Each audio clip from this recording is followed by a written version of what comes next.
And so, if you enjoyed that, make sure you do all the things that you're supposed to do to show your support. Give it a thumbs up, subscribe, share, leave an encouraging comment or a constructive comment. And I will see you next time in part 32.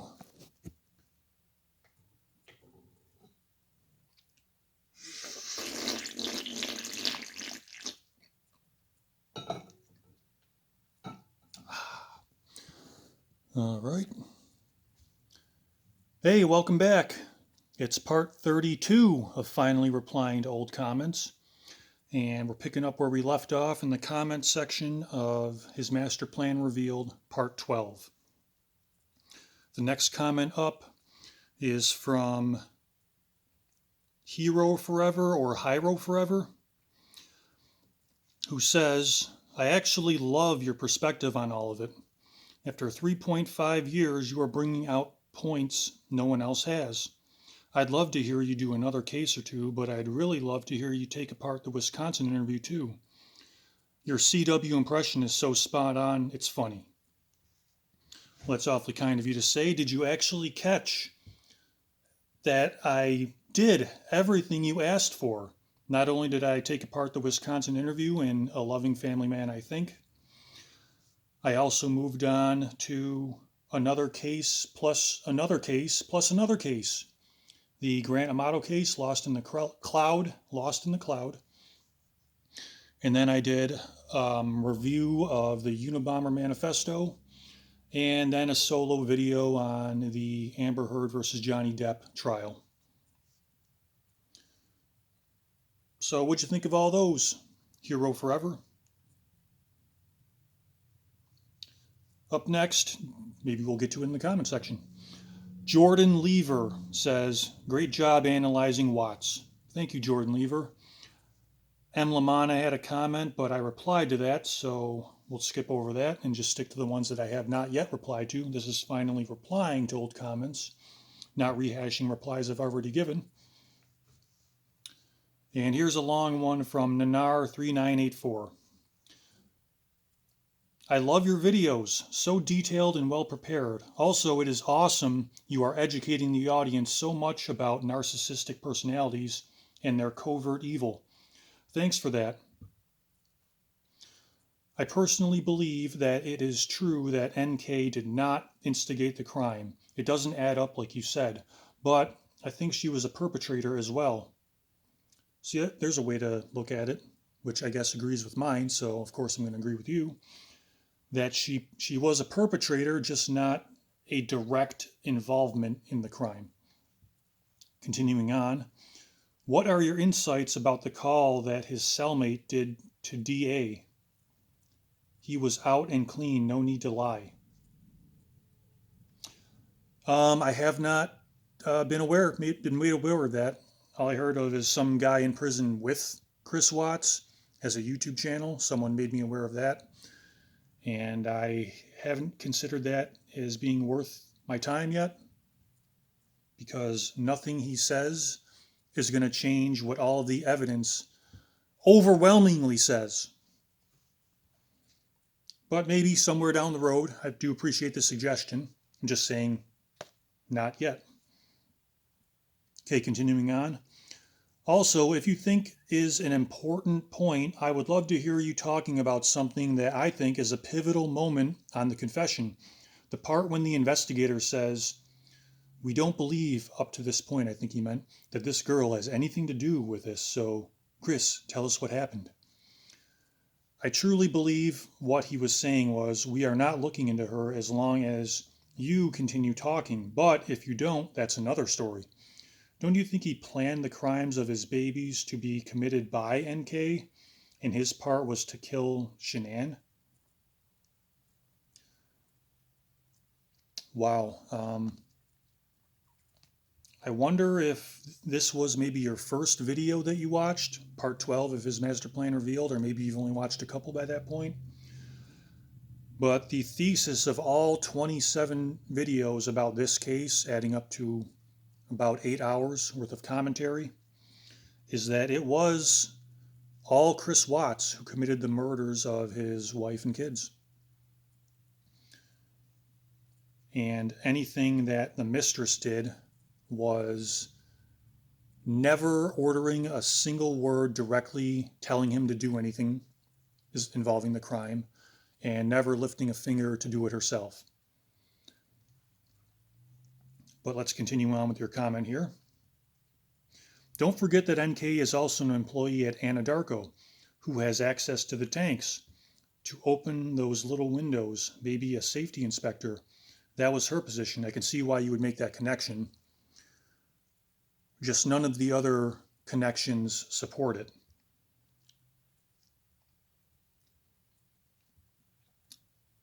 Also, it makes me suspicious that she said to police that she deleted all content on her cell phone because she felt he was a liar. Come on. I can see both ways. I can see how that would make you suspicious. What is she hiding?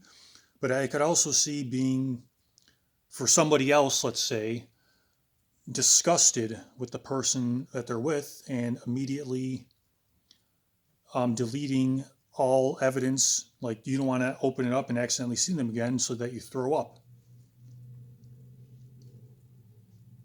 So both things could be true depending on the situation. And with her, the mistress, I can't really, I can see either way for her also. She would either be disgusted. It could actually be, both things could be true at the same time, that she could be disgusted with her involvement with him and also suspecting what he did. She could be worried about her connection to him, that people would think she drove him to it, because in her mind, I believe she would have considered it. Continuing on with your comment, though. The guy's wife and children have been missing 3 days to that point. She knew every piece of info was vital. It's really hard to believe that she erased everything, being innocent of the crime, knowing his family was vanished. Thank you for letting us share our opinions with you and hear your comment on this kind of remarks on the next episode. Awesome. To the point where she erased everything and was completely innocent. That could be true, that she would erase everything and be completely innocent of the crime if she's a complete piece of trash as a human being. Completely selfish, only looking out for herself, wanting to protect herself. And she would sacrifice justice being brought to the victims just to protect herself. She could be that horrible of a woman and still be innocent of the crime that Chris committed. Okay, Moonstars left a long comment, but I already replied to it.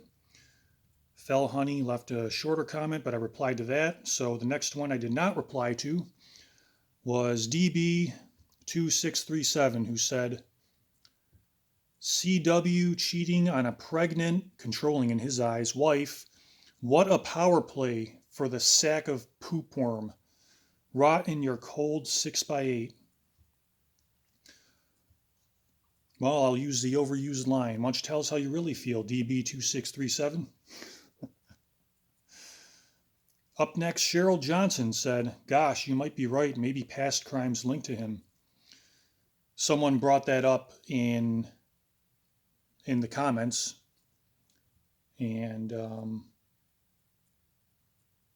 well, it's not like I was the first one to mention it, so I'm not trying to imply that.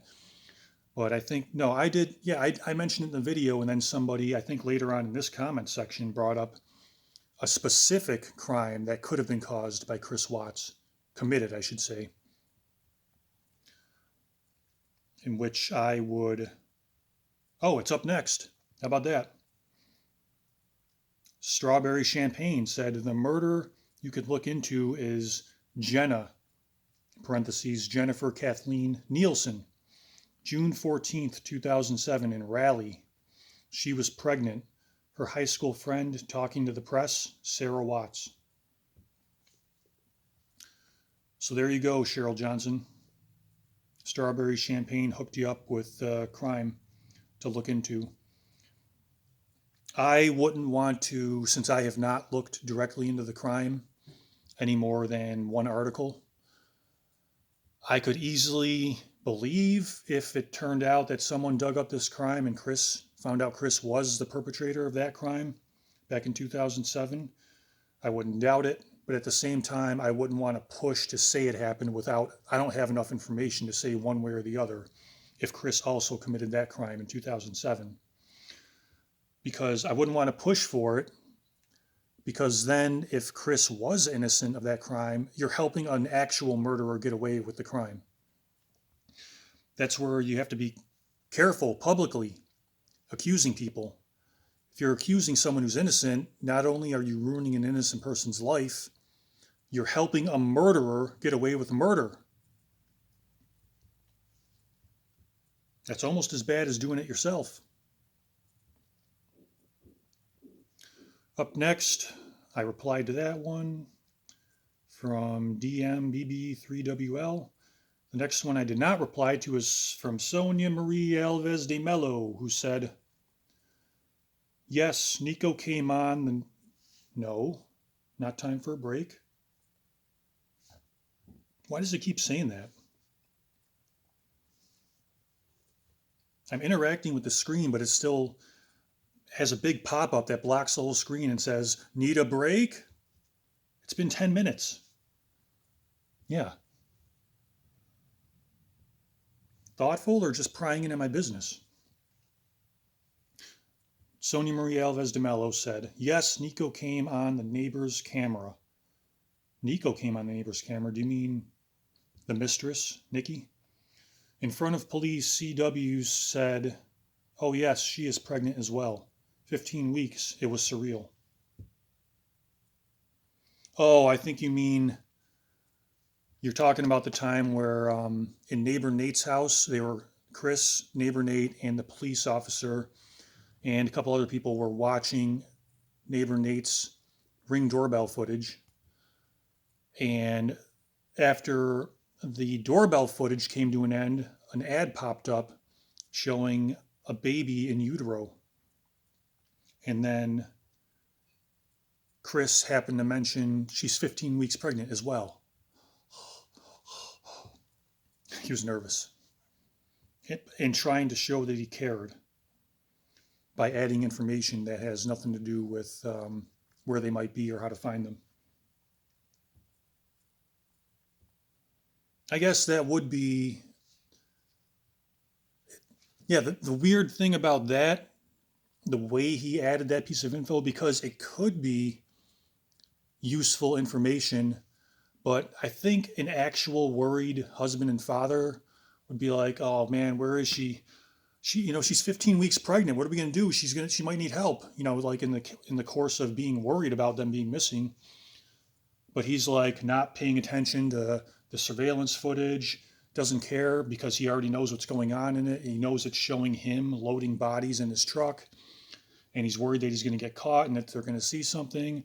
And then all of a sudden, and she is 15 weeks pregnant as well. That's not the right tone for somebody who's legitimately worried about their missing wife and kids. And you don't have to be Sherlock Holmes to pick up on that, because even neighbor Nate said he is not acting right at all, and summed up all the footage of Chris around this time from him committing the crime up to him being caught. His neighbor Nate summed it up by saying he doesn't look worried. He looks like he's covering his tracks.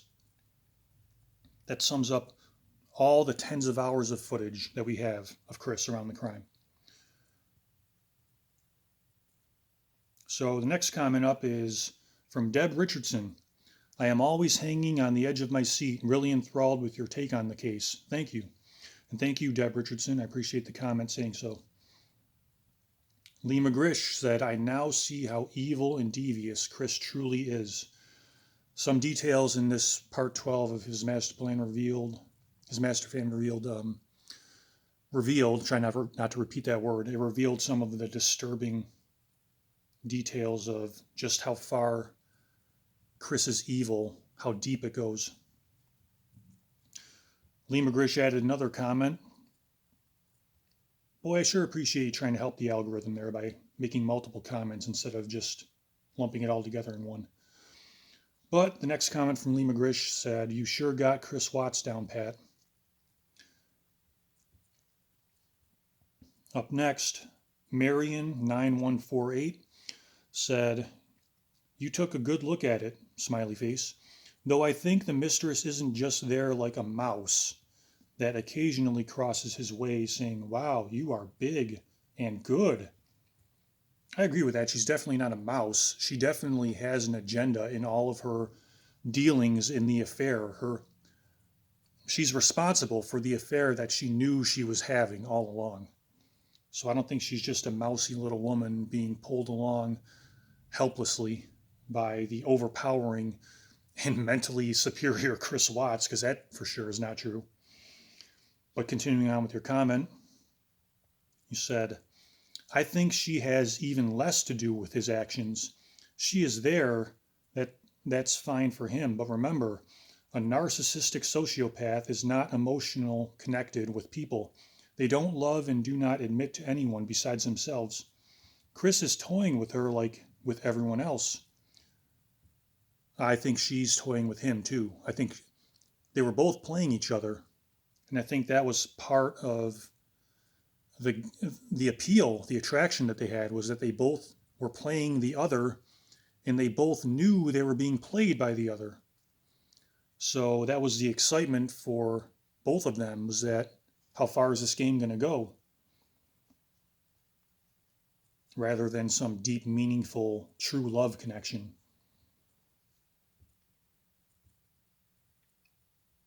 So for her, he would do, feel, say, admit, hide nothing. This crime has only to do with himself.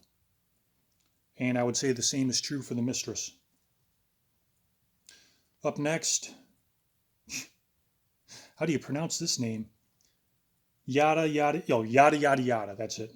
I was thinking Yaday. Okay, yada, yada, yada says, "Remember his creepy mom said CW would go into the bathroom to pray when he was a kid? Did it ever cross Cindy's mind that CW was locked inside the bathroom repenting?" I think that's a reference to what gets brought up in this, the video of this comment section, is the history of evil in Chris Watts' life. How far back it goes when he actually started expressing it physically in the real world, and how much his family, his parents and sister knew about it, and either turned a blind eye or simply did the same game that he did with the mistress. I think the parents and the sister were kind of the same way as the mistress in the affair.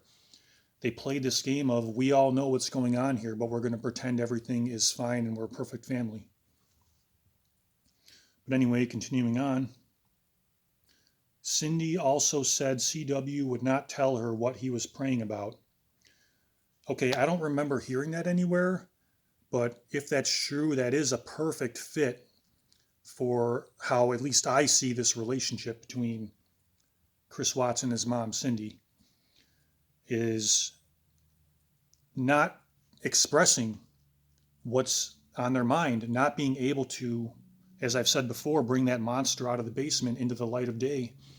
And instead, that monster became a weapon instead of a tool. If the Watts family, if this is true, which I suspect it is based on all the evidence, if they had been the type of family who expressed their dark thoughts openly and just dealt with them in a healthy way, which intelligent, healthy people do,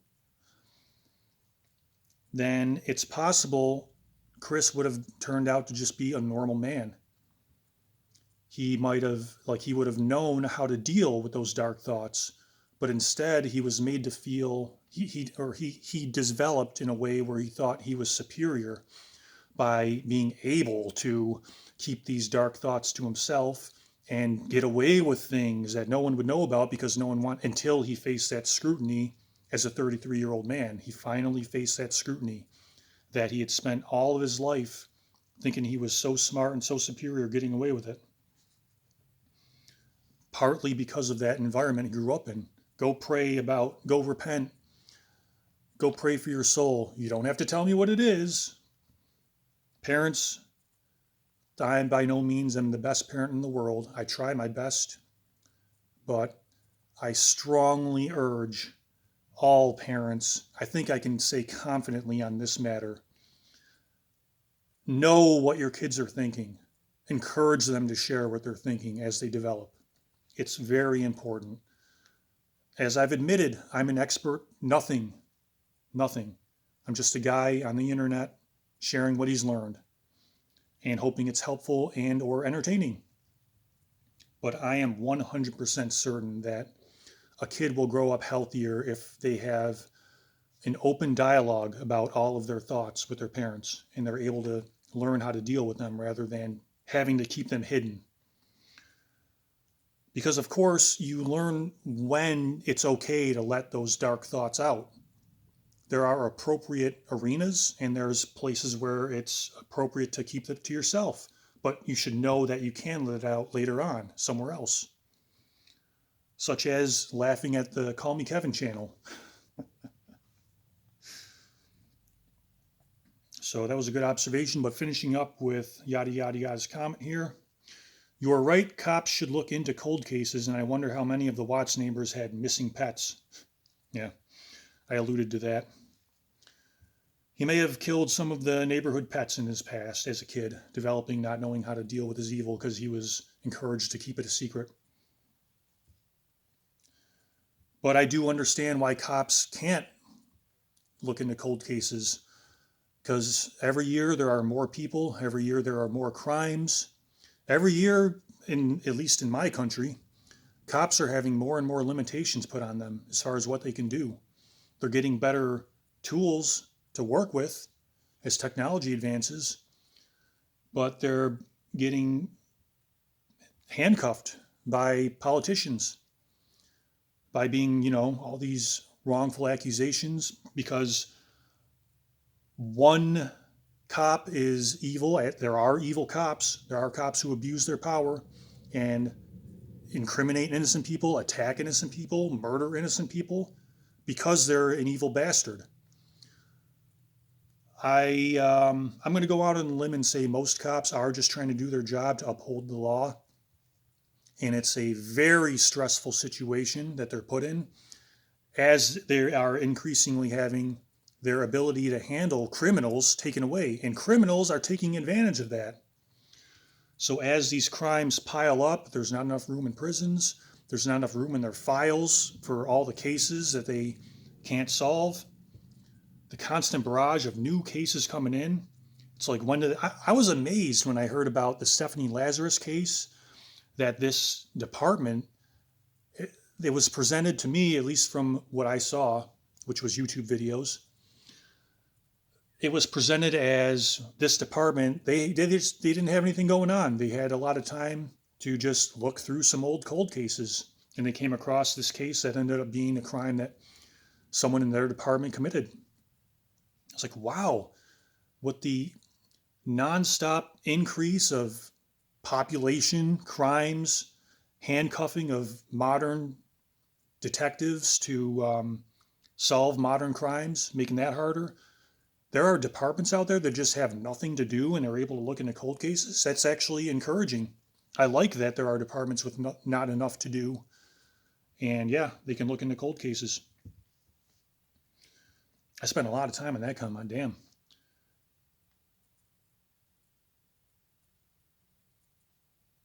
Wow, I'm almost done already? Okay. I wonder if I can finish up this part. Michelle Lagasse said, Graham and Tammy did a wonderful job. Really enjoying your take on this. I agree with you and thank you for enjoying it. Rosemary Kennedy is back to say good insights about NK's involvement, the mistress. I appreciate another dose of input from you, Rosemary Kennedy. Not of your life, always there for you. Not of your life. How much more of this can you do? Said, you have the best take on this case. Once again, I agree with everything you have said. Oh, in the last video I said, when was the first time you disagreed? I guess we're up to part 12 and you still agree with everything I've said. So the anticipation is growing as to when you're going to disagree with something I've said.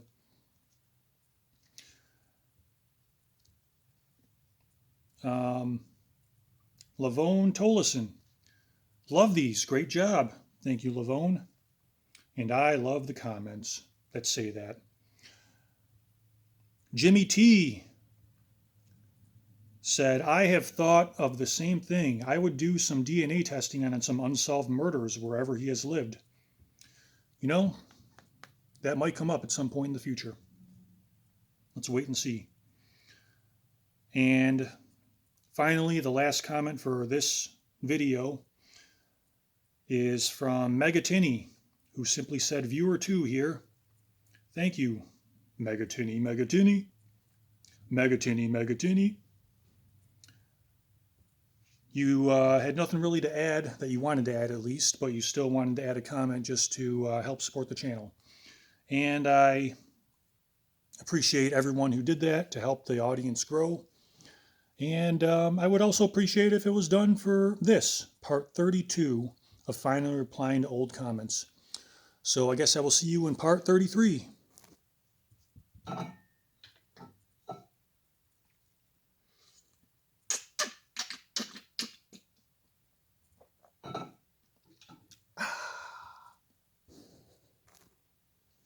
Hey, it's part 33 of finally replying to old comments. I